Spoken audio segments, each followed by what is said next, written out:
అందరికీ నమస్కారం. తెలుగు కథామాలకు స్వాగతం. ప్రయాగ రామకృష్ణ గారి భారతంలో చిన్న కథలు చదువుకుంటున్నాము. ఈరోజు కథ చెప్పులు గొడుగు.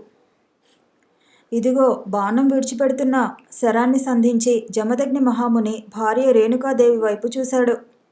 ఓ, చాలా దూరం వెడుతుంది సుమా. ఎంత దూరం వెళ్ళినా తేగలను. అలాగే, సరే చూడు మరి. జమదగ్ని బాణం విడిచాడు. రేణుకాదేవి పరిగెత్తింది. ఆ వేళ వాళ్ళిద్దరికీ సరదాగా ఆటపాటలతో గడపాలని బుద్ధి పుట్టింది. అందుకే పొద్దున్నే బాణాలు విల్లు తీసుకుని బయలుదేరారు. చాలా దూరం నడిచి ఒక ఆరుబయలు ప్రదేశం చేరుకున్నారు. జమదగ్ని బాణాలు వేయటం, ఆమె పరిగెత్తి ఆ బాణం ఎక్కడ పడిందో కనుక్కొని తెచ్చి ఇవ్వటం, ఇది ఆట. ఆ ఆట ఇద్దరికీ నచ్చింది. కానీ తీరా బాణం వేశాక జమదగ్నికి దిగులు కలిగేది. పాపం పిచ్చిది పరిగెత్తుకుంటూ వెళ్ళింది, కనుక్కోగలదో లేదో అని మెడసారించి ముందుకు చూసేవాడు. ఇంతలో రేణుక బాణం తీసుకువస్తూ కనిపించేది. ముని చూస్తుండగానే రేణుకాదేవి వచ్చింది. ఇదిగో బాణం తెచ్చాను, నవ్వుతూ అందించింది. సరే, ఈసారి తీసుకురా చూద్దాం. ఇంకో బాణం వేశాడు. ఆవిడ పరిగెత్తింది. అలా జమదగ్ని వేస్తూనే ఉన్నాడు, ఆమె తెస్తూనే ఉంది. ఆ వినోదంలో కాలం ఎంత గడిచిపోయిందో కూడా తెలియలేదు వాళ్ళకి. ఈసారి బాణం తెస్తానని వెళ్ళిన ఆమె ఎంతసేపటికి తిరిగి రాలేదు. జమదగ్ని చాలాసేపు ఎదురు చూశాడు. చివరికి కొంతసేపటికి మెల్లిగా నడుస్తూ వచ్చింది రేణుకాదేవి. రేణుక, ఏం ఈసారి ఇంత ఆలస్యం చేశావు? ప్రశ్నించాడు జమదగ్ని. అలా చూడండి, నడిమింట సూర్యుడు నిప్పులు చెరుగుతున్నాడు. కాళ్ళు బొబ్బలెక్కాయి, తలనొప్పిగా ఉంది.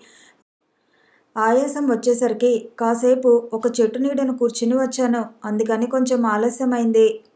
ఆమె ఆయాసపడుతూ ముఖం మీద చెమట చీరచెంగుతో తుడుచుకుంటూ చెప్పింది. చంద్రబింబం వంటి రేణుకాదేవి ముఖం ఎర్రబడి బాలభాను బింబమైంది.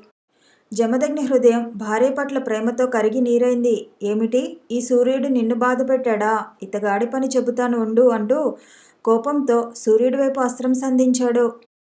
ఇంతలో ఒక బ్రాహ్మణుడు గబగబా వచ్చి ఆయన చేయి పట్టుకున్నాడు. జమదగ్ని మహాముని, శాంతించు. సూర్యుడు లేకపోతే లోకాలు జీవిస్తాయా? నువ్వే ఆలోచించు. అదంతా నాకు తెలీదు. సూర్యుడు నా భార్యని బాధ పెట్టాడు. అందుకు అతను ఫలితం అనుభవించి తీరాలి. అడ్డులే, గర్జించాడు. మరుక్షణమే, అయ్యా, నా తప్పు క్షమించు. నేనే సూర్యుణ్ణి, నన్ను కరుణించు అంటూ ఆ విప్రుడు జమదగ్నిని ప్రార్థించాడు. వెంటనే చెప్పులు గొడుగు సృష్టించి, ఇవిగో ఈ పాదరక్షలు ధరించి ఆ ఛత్రంతో శిరస్సుకు నీడపడితే నా వేడిమి సోకదు. వీటిని మా తల్లి రేణుకాదేవికి ఇవ్వండి అని మహర్షికి సమర్పించుకున్నాడు. జమదగ్ని సంతోషించాడు.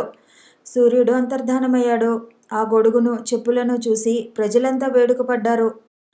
తాపసుల తామసం సైతం లోక కళ్యాణాన్ని సాధిస్తుందని సంతోషించి నాటి నుంచి రకరకాలుగా తయారు చేసిన చెప్పులు గొడుగుల్ని వినియోగించటం ప్రారంభించారు. సూర్యుడి చేత సృష్టించబడినవి గనుక అవి పవిత్రమైనవి. వాటిని సజ్జనులకు, బీదసాదలకు, సాధువులకు దానం చేస్తే చాలా పుణ్యం. అవి పరమ పవిత్రాలు కనుకనే వాటిని పితృకార్యాదులలో వినియోగిస్తారు.